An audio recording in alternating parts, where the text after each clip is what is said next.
medicine. How is coffee a medicine? It's a drug. We are still talking about the health benefits. Coffee has been, they have done over 80,000 studies, medical studies on coffee and health so far, and they've realized that coffee is actually having more health benefits than the disadvantages. Okay, so with that research, I think people can come up with conclusion that, wow, this is a drug. Now, when we're still talking about coffee and health, we could jump in to a point of talking about coffee and cancer. And how does coffee and cancer related? Because I've heard a lot of people talk about that. Like, everyone who comes out and they're talking about healthy and coffee, they have an element of cancer right there. What's it with coffee and cancer?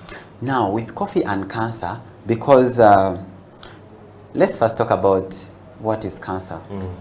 Cancers are just free radicals, the free radicals that normally come into the DNA system, the cellular DNA system, and then it destabilizes the DNA. You know, we're all made up through the DNA structure.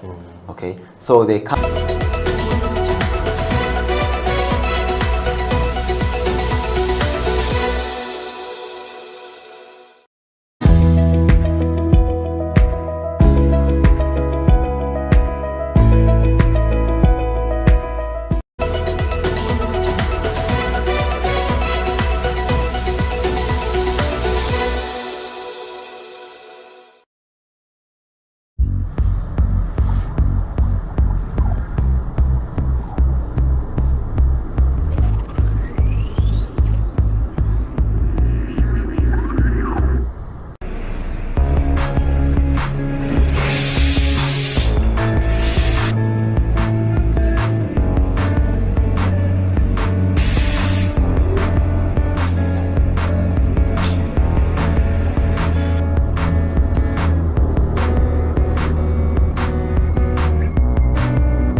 Welcome back from that short commercial break. You're still watching House of Talent Television, and this is the Coffee Break Show with me, Amon Mukisa, with Michael Korach, talking about the science of coffee and what are the health benefits of drinking coffee. Later on the show, shall be talking about the side effects of also taking coffee, because nothing is like only good.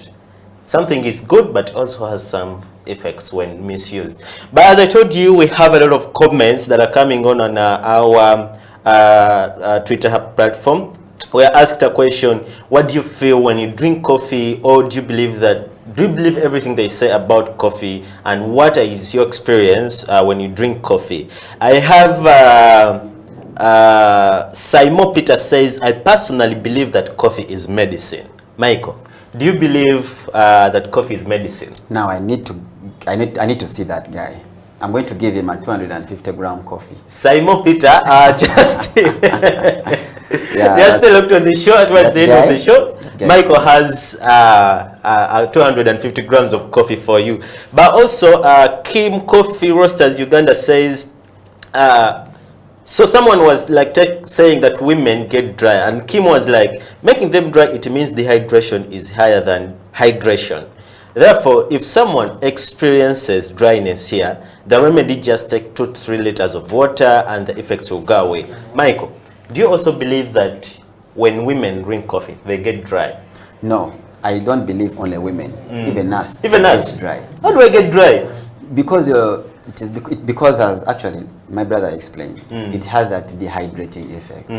It has that dehydrating effect, and then it also causes too much diuresis. Every time you take coffee, you feel like you want to go and urinate. You know, no, that is trying to dry out the fluid from your body. Michael, doesn't it also happen when I take water, when I take juice, when I take a smoothie? Yes. I also feel like maybe easing out. Yes, it happens.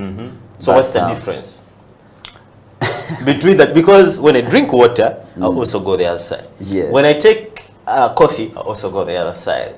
So why do you say that it dehydrates me? Of course it is going to dehydrate you because you're using it. You're using the body. The body is functioning. That's where you sweat. That's where not everything that you take is taken to the body. Others, of course, are going to be released out. So I wouldn't say like it is only for coffee. I think everything, but coffee has a very high dehydrating effect. I think because of some of the compounds that I need. Okay. Yeah. Even tea, actually. Even tea. Yeah. There are some research that say that tea has more caffeine than coffee. Is that true? Yeah, they say tea has more caffeine than coffee. But in terms of production, it does. When the coffee is still, let me say, at the farm level, the caffeine is already high. When we start making the coffees or the teas here, the caffeine in the extraction of caffeine in coffee is more than the caffeine in tea. So in coffee, we actually have more caffeine extracted when we're drinking, but tea has much caffeine, but its extraction towards when you're making this, when you're brewing it, no. Yeah, very minimal, I would say. Let's go back to Peter's point of medicine. How is coffee a medicine? It's a drug. We are still talking about the health benefits. Coffee has been, they have done over 80,000 studies, medical studies on coffee and health so far, and they've realized that coffee is actually having more health benefits than the disadvantages. Okay, so with that research, I think people can come up with conclusion that, wow, this is a drug. Now, when we're still talking about coffee and health, we could jump in to a point of talking about coffee and cancer. And how does coffee and cancer related? Because I've had a lot of people talk about that. Like, everyone who comes out and they're talking about healthy and coffee, they have an element of cancer right there. What's it with coffee and cancer? Now, with coffee and cancer, because let's first talk about what is cancer. Cancers are just free radicals, the free radicals that normally come into the DNA system, the cellular DNA system, and then it destabilizes the DNA. You know, we're all made up through the DNA structure. Okay, so they come and then they disorganize, then they cause holes, and then they start getting out and all that. Sometimes we get all these free radicals through whatever we eat. Right now, we are eating a lot of junk. We're eating a lot of, let me say, chicken of 2 weeks. We're eating a lot of inorganic food, you know. and we are eating less of organic food. So we find out that some of these are chemicals. Some of them comes from radiations, these free radicals I'm talking about, that actually causes this cancer. So coffee has what we call the bioactive compounds that we talked about. The highest percentage is chlorogenic acid. Now chlorogenic acid has the highest percentage, and it has the highest antioxidant activity and inflammatory activity as well. So when we consume this coffee, it gets into the body. What next? So when it gets into the body, the antioxidants are released out.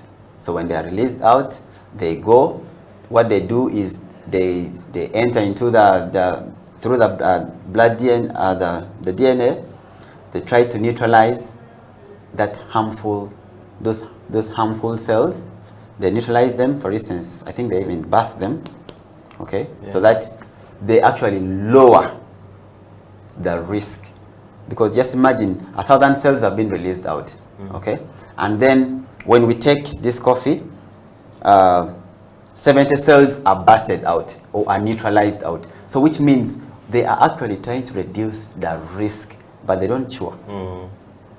You get it? They just reduce the risk of they just cancer. Reduce the risk of certain cancers, of course. Not all cancers. Not all cancers. What are some of the cancers that are in specific that it reduces? We could talk about colon cancer. We could talk about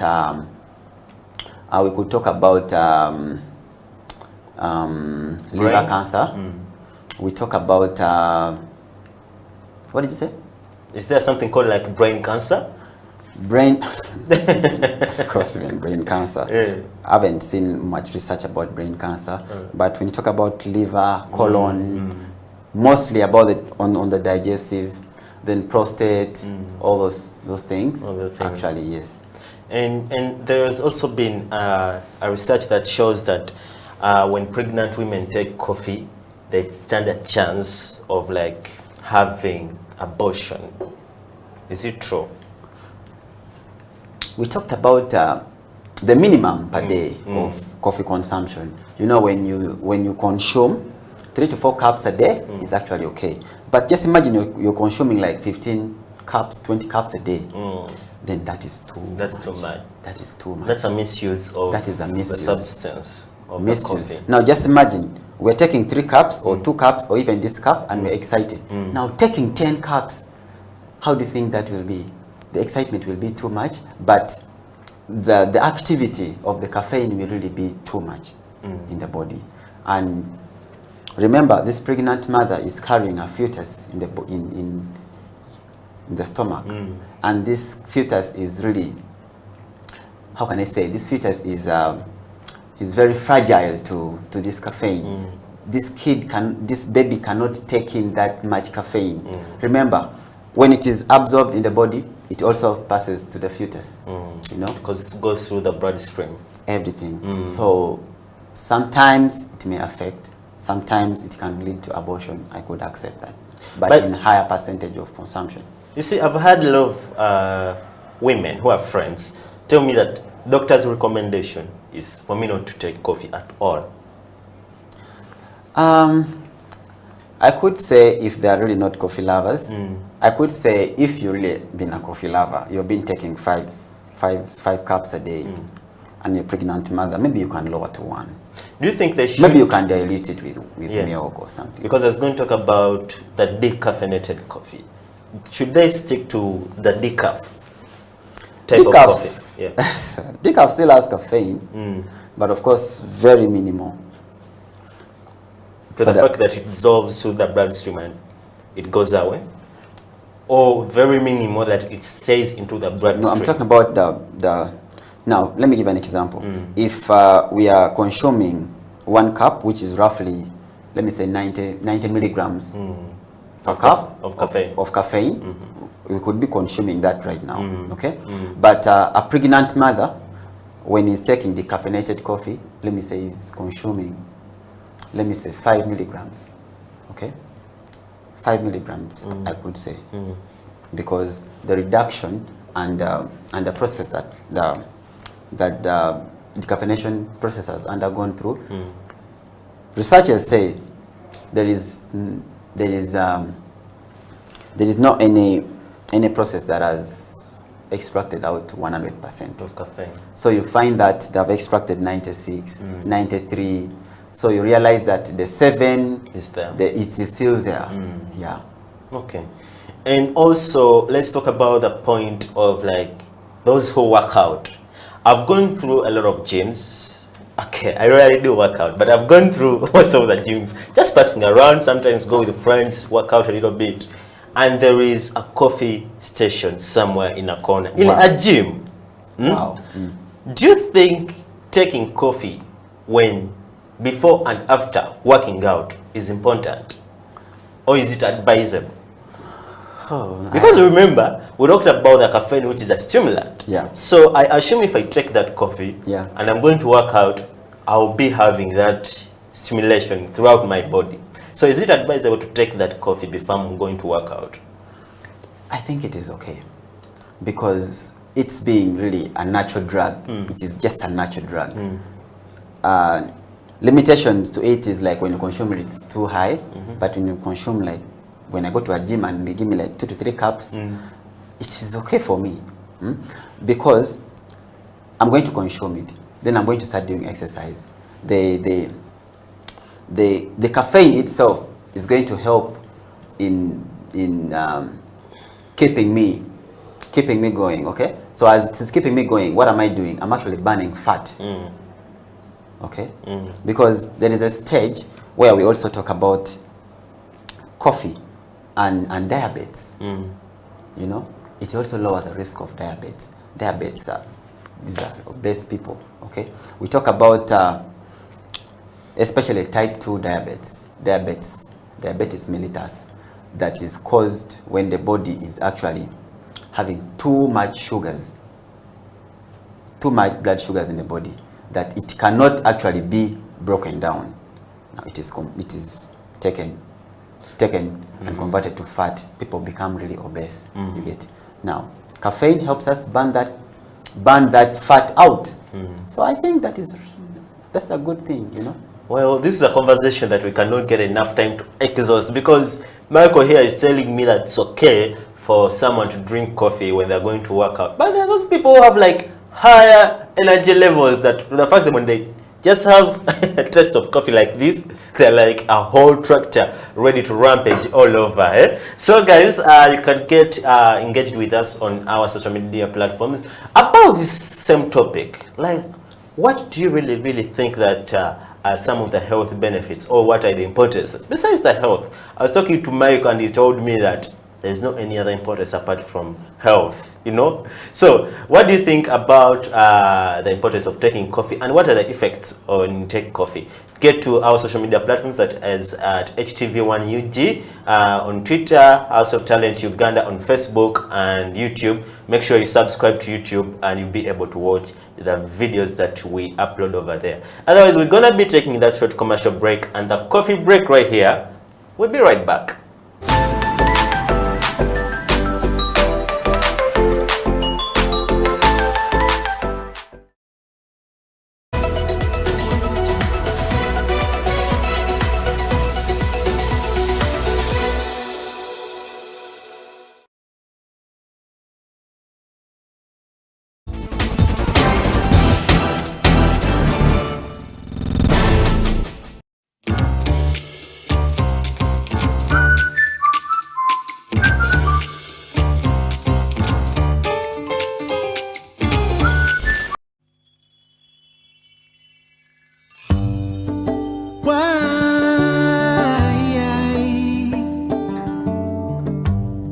It was like the Psalms.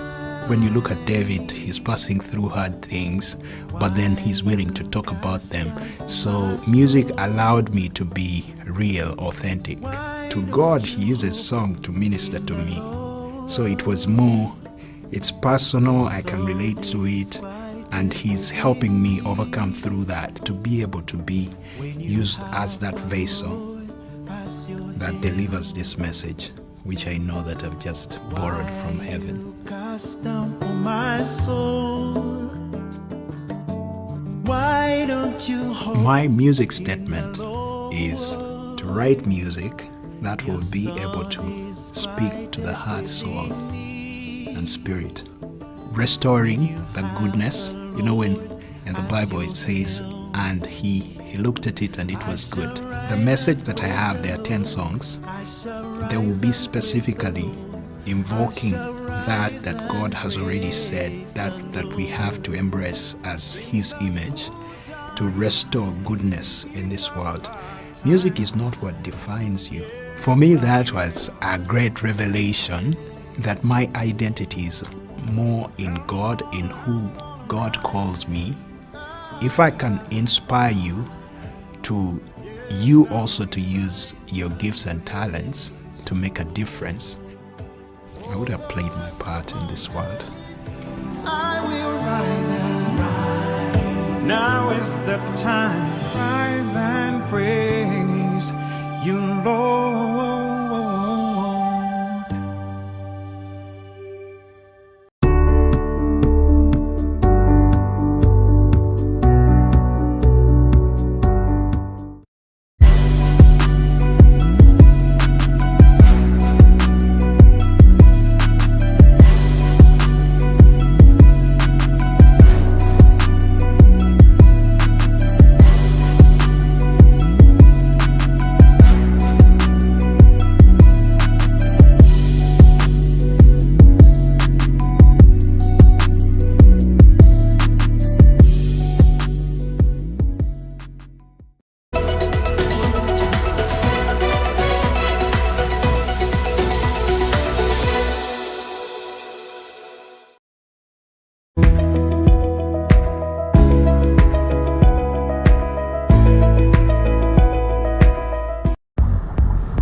So I used to love the way our barista used to present his cups. Yeah. For example, one day he presented some nice coffee.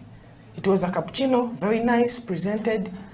And I asked him, how do you make this? He said, you go to a school and study. Yeah. So I used to love the passion he had. So I said one day I should learn this. So I kept on serving his orders. But I found out that most of the orders were according to the way he was feeling. you know, baristas present their cups according to the way they are feeling, according to the mood. In case he left home when he's sad, no, he's not happy, you will see the results in the cup. But when you see something beautiful, just know he's so happy. Yeah. So the passion he had and the love he used to put in the cup really encouraged me to join the school. Not until I got to learn about Isaac at the Pro Plus. Then I came with some of my friends, so we are now doing that course.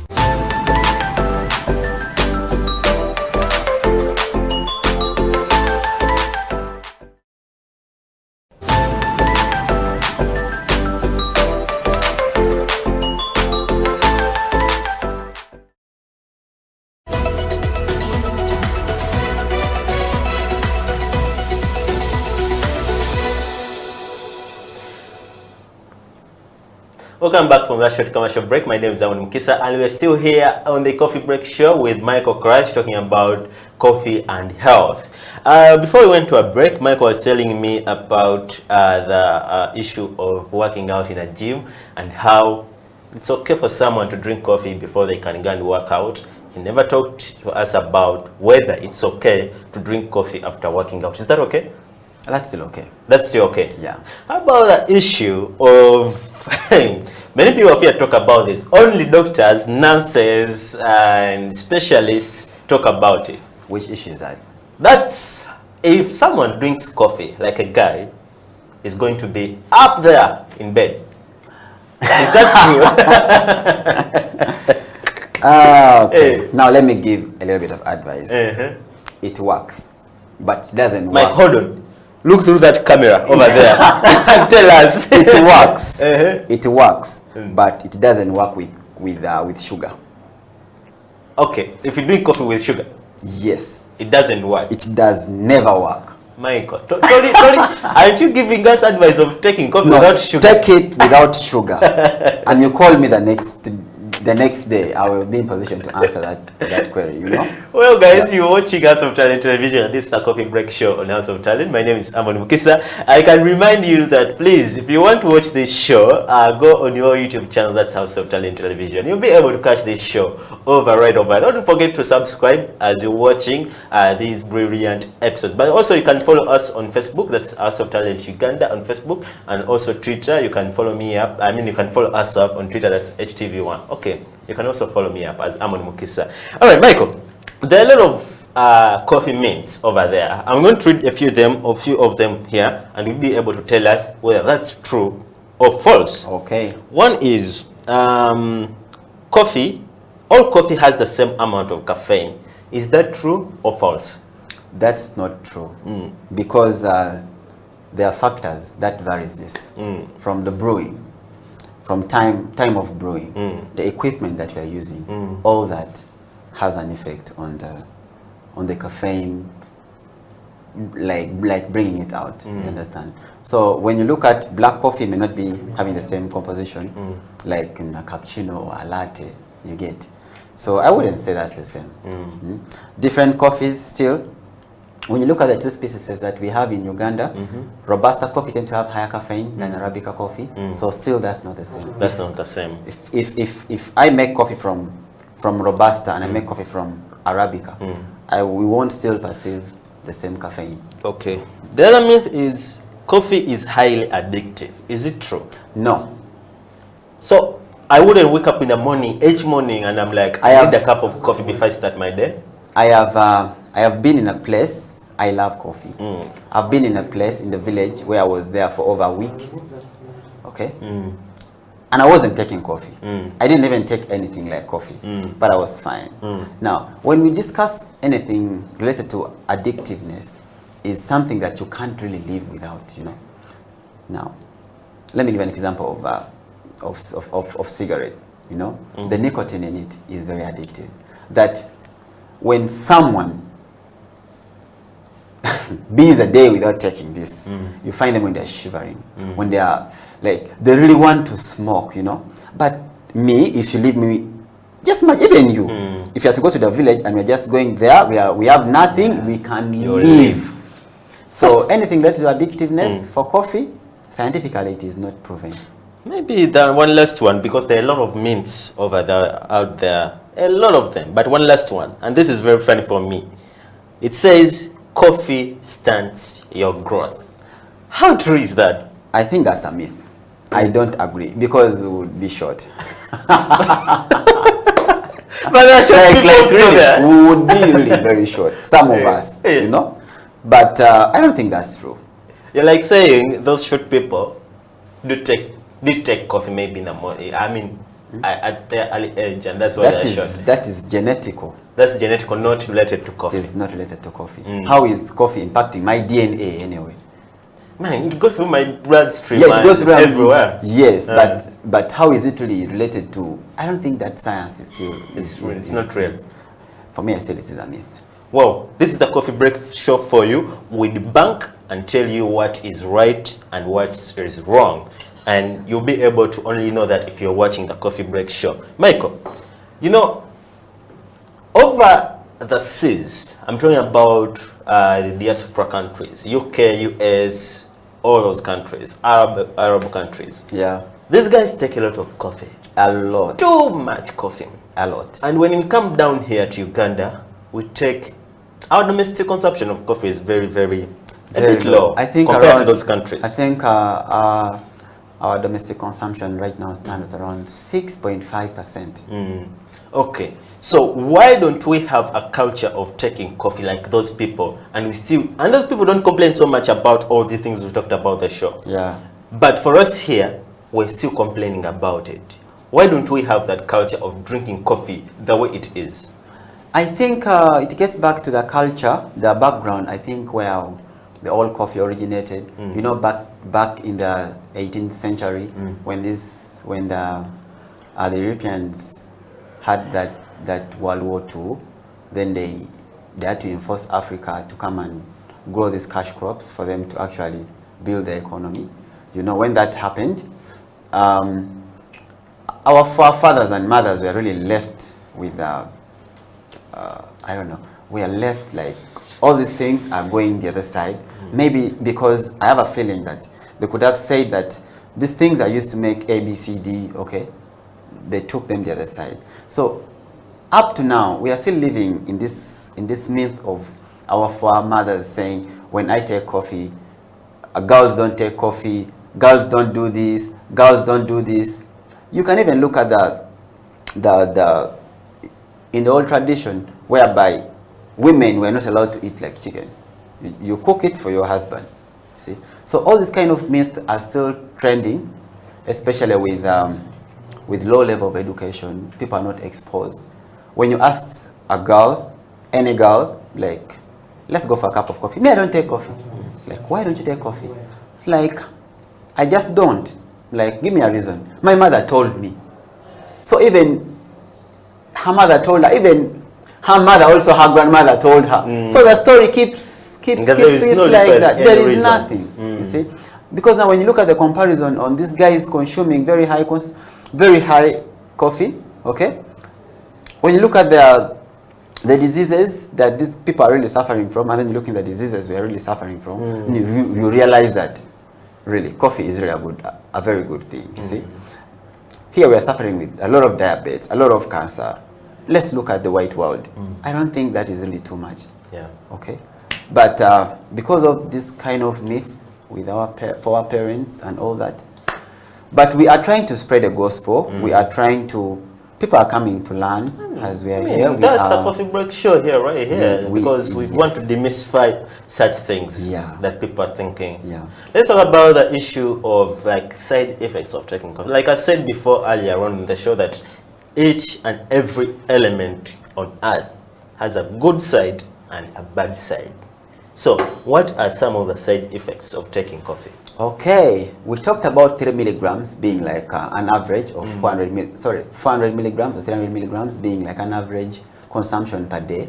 But then beyond that is actually too much. Coffee becomes toxic in the body. It reaches a point whereby some people don't sleep. Insomnia or restlessness, you know, because the caffeine is too much. It is actively keeping you awake. That you're being kept awake. You understand? The body is not really used to that. You see, so I feel that causes insomnia.